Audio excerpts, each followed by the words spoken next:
พวกพี่น้องเกาะพะงันเกาะสมุยเกาะพวกเนี้ยจะปราบมาเฟียได้ไหมโอ้ยพี่น้องประชาชนอย่าไปโทษเขาว่าเขาเป็นมาเฟียเขาไม่ใช่มาเฟียไอ้สัตว์นั่นคือสิ่งที่ไอการที่คนที่เขามีอาวุธค้ายาเสพติดนองมณีการขับไล่คนไทยยึดพื้นที่ไทยตรงนั้นใช้อำนาจขับไล่ด่าคนไทยนี่มึงบอกว่าไม่ใช่เหรอมาเฟียและไอ้ไหนเขาเรียกว่ามาเฟียไอ้สัตว์นี่คือไอ้สมองหมาปัญญาควายมึงทำงานไม่ได้เลย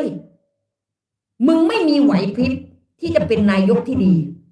มึงบอกอยากให้พี่น้องประชาชนรวยไปด้วยกันแต่กับมึงบอกไงว่าพี่น้องคนไทยเนี่ยไม่มีโอกาสได้เป็นพ่อค้าแม่ค้าของตัวเองต้องถูกพวกยิวพวกต่างชาติยึดแผ่นดินยึดพื้นที่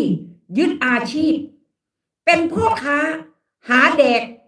แล้วภาษีแล้วใครเป็นคนเก็บมันเสียภาษีแม้แต่บาทเดียวไหม